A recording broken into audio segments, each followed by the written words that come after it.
Hey, good afternoon. My name is Acting Staff Sergeant Jason Bobrowich, B-O-B-R-O-W-I-C-H.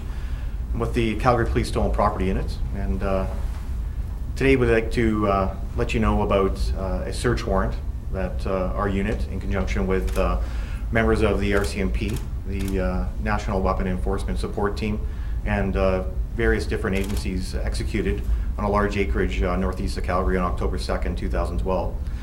This investigation that led up to the execution of the search warrant is part of an ongoing strategy within the Calgary Police Service to tackle copper theft in and around the Calgary area. Copper theft has caused and is still causing millions of dollars worth of losses across the province of Alberta and in the Calgary area. It has a huge financial impact on businesses and a variety of critical infrastructure locations such as telecommunications, transportation, and electrical industry across Alberta. As part of this investigation, we were looking into significant thefts of telecommunication cable in and around the Calgary area, which led us to an expanded investigation into stolen vehicles, firearms, and other stolen property items. The property that we executed the search warrant on October 2nd, 2012 was a very large property in excess of 20 acres. This property, in order to execute the search warrant, we utilized over 80 sworn and civilian members of various police agencies, including the RCMP and the Calgary Police Service. This search warrant took over 10 hours to execute and to conduct searches found on the property, with one male taken into custody, and charges are pending further investigation. Obviously, an investigation of this magnitude takes a significant amount of resources, including the processing of exhibits, examination of property, and the confirmation of the victims that have been owned by this property. As a result, unfortunately, we don't have any property to display to you at this time. However, we're hoping that in a future time and location, we can present some of this property to you. Charges are pending in regards to stolen property files and firearms files in relation to the execution of the search warrant. Within the Calgary Police Service, we are dedicated to combating copper theft on a long-term strategy, and this includes going after the offenders and the subsequent offenses that they're committing, whether it be copper theft or the associated stolen property offenses. We understand that copper theft has a number of lateral effects on the public in regards to the potential elimination or reduction of access to 911 services if telecommunication cables are cut, as well as impact on electrical energy sources if substations or transformers are attacked as well. I'll open the floor up to any questions. What do you do with all this? Or if somebody who goes and is taking this copper wire, what are they doing with it? There are a couple different venues for criminals to dispose of the copper wire. Typically, in a number of cities across Alberta, there are scrap metal dealers, and they will purchase legitimately scrap metal from customers in order to have a rate of recovery profit for that. Due to the large infrastructure growth that is going on in a variety of different countries around the world, copper is in very, very high demand. Other avenues that the offenders can dispose of copper is simply to trade it for other property, so that they can distance themselves from the actual stolen copper themselves, and they make profit of it by trading it for other stolen property or illegal drugs. Who owns the copper wire that was stolen? Located on the 20-acre property, we identified communication cable that was belonging to TELUS on that property. So you're saying this was cable that was like functional cable that was torn up, or was it taken from like a warehouse? You know? No, this would have been functional cable that would have been laid and installed. The offenders would have cut the cable out and then stripped it down in order to access the actual copper material inside the cable.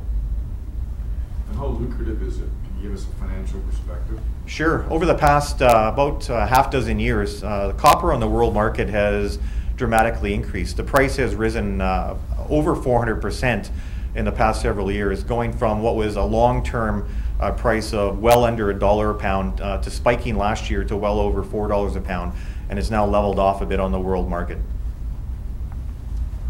What type of groups or individuals are involved in stealing this? Is it organized, or is it individuals stealing this stuff? Like, who's? The offenders that are involved in copper theft run the full gamut of individual persons to persons that are well versed in property crimes that have now come together to collaborate in order to commit crimes and plan larger crimes. The 20-acre property that we executed the search warrant on is a prime example of offenders using a large secluded property as literally a logistics base in order to have a safe haven where they can hide out, where they can store copper, where they can store other stolen property, process that property in copper, and then disseminate it or distribute it as they need fit. Was the suspect known to police before this? Yes, the person taken into custody is known to police. Is he still in custody? No, he has been released. It seems he's just, looking back, he has been involved in some organizations in the past. Maybe talk a little bit about that, just your involvement with this person? Our involvement with this person, as of course we know that he has a criminal past and that different police agencies have dealt with him. However, I won't speak to specifics for other agencies that have been involved with him. Our investigation focused on a specific property and a number of different offenders involved in copper and stolen property theft. Copper's been a hot commodity of late. Is there anything that businesses can do to mitigate the theft of the copper wire, or is it just that too bland of a product to be able to mark, for example? No, that's an excellent question, and there's a lot that companies and industry can do on a small term scale without spending a lot of money. Number one is to secure the property. Out of sight, out of mind should be a mantra that any company or industry should be taking. The ability to secure the property eliminates that quick and easy theft for offenders to be able to take that property off literally undetected in some cases. There are a number of different technology solutions that can be utilized by industry to mark property, but some of those have limited effects, and of course they are not always cost effective for industry to be able to use. The biggest thing that companies and anybody that's dealing with copper wire, copper piping, or any other copper material can do is to keep it locked up, keep it out of sight, keep a very, very tight control measure on their stock, and to report any thefts immediately to the police. If we know about it, we can investigate it. There was a warrant for this, the suspect. Is it related to the theft, the warrant? No, the warrant that the person on the property was arrested for is not related to our investigation. Can you tell us what's the warrant for? At this time, it's an RCMP investigation, and I won't comment on the specifics of the warrant. Is this his property? This property is co-owned by the person taken into custody and a number of other people. So are you looking at other suspects here? As part of our investigation, we were investigating a number of different persons of interest in regard to this property, yes. Charges pending against any of those other people? Yes, there are potentially other charges pending against persons other than the person taken into custody on the property. What about all the weapons you found? You released that at least one of the rifles was confirmed stolen. What about the other guns and the crossbow? Were those stolen, or those belong to the suspect? We have confirmed that one of the rifles that we recovered is identified as being taken from a house break and enter in the Calgary area. The other weapons are still under investigation. As with any investigation, sometimes it takes a significant amount of time, particularly tracking firearms, as they could come from a variety of different locations. And we want to be thorough and completely knowledgeable before we lay any charges or clear any offenses to anyone in regards to firearms.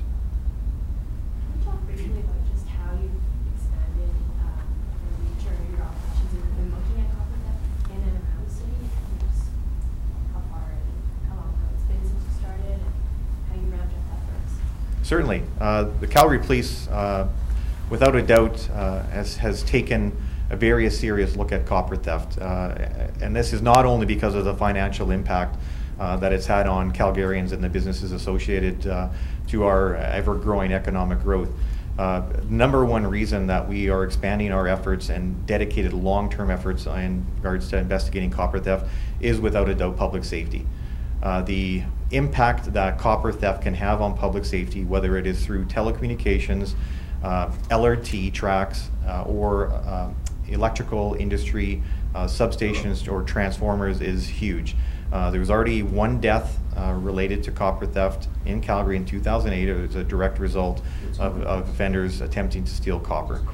We cannot have that happen again here in Calgary, and we will do everything under our power in regards to investigating copper theft, and in particular copper thefts that are targeting infrastructure locations. There was recently someone who tried to cut a live wire. Do you know what happened in that investigation? I think it was related to a copper theft incident. We've had a number of live wire cuts in the Calgary area over the summer. There were several that were in the southwest. At this point, we're still investigating those offenses, and obviously that is a significant concern for us. In one case in the southwest of Calgary, a live wire was cut and left undetected for approximately 12 days. This area could easily have been traveled upon by members of the public or work crews that were in the area. Luckily, some diligent work crews did discover this live cable cut and had made it safe. And in that particular instance, there were tools left behind by the offender, and given the nature of the damage that were done to some of the tools, there is a good chance that this offender did receive an electrical shock from cutting that cable. For the 2008 death, you said that was one of the suspects who died in attempting to steal the wire? Yes, there was an individual who died as a result of attempting to steal copper from an underground vault in the Calgary area, and due to obviously the high voltage electricity and cutting through those lines, then likely the offender succumbed to electrical injuries and resulted in a fatality. But if you, I don't understand the numbers here, like, it's $100,000 in stolen property. You found $800 worth of copper wire. It seems incidental. I'm not sure what the thrust of the investigation is, but that's 1% of the total value of the tape. Why are you stressing this copper dimension so strongly? The intact copper wire, you're absolutely correct that we recovered on the property, is that dollar amount that you quoted. However, also discovered on the property were significant amounts of processed telecommunication cable, well in excess of probably 200 meters worth of casings that have been stripped down. This obviously is a significant concern to us and confirmed our suspicions and the thrust of our investigation towards locating the individual responsible for cutting telecommunication cable. Do you know of specific incidents where someone was having difficulty connecting through 911, or there were problems with the LRT truck because of copper wire cut? Well, in Calgary, there's been a number of telecommunication cuts where phone service has been disrupted to hundreds and hundreds of citizens in Calgary. We haven't had any direct reports that any citizen attempted to access 911 during those communication failures, as well through a series of multiple attacks on the LRT lines during 2010 and 2011. There were the potential for disruptions for the LRT service. Obviously, the LRT service is critical for movement of citizens throughout Calgary. And without getting into the specifics of the engineering aspects of the electricity through the LRT lines, we can say that there are considerable concerns by cutting the grounding cables and the bonding cables that join track sections. Great. Anything else? So thanks, Kevin. Thank you very much for your time. Thank you.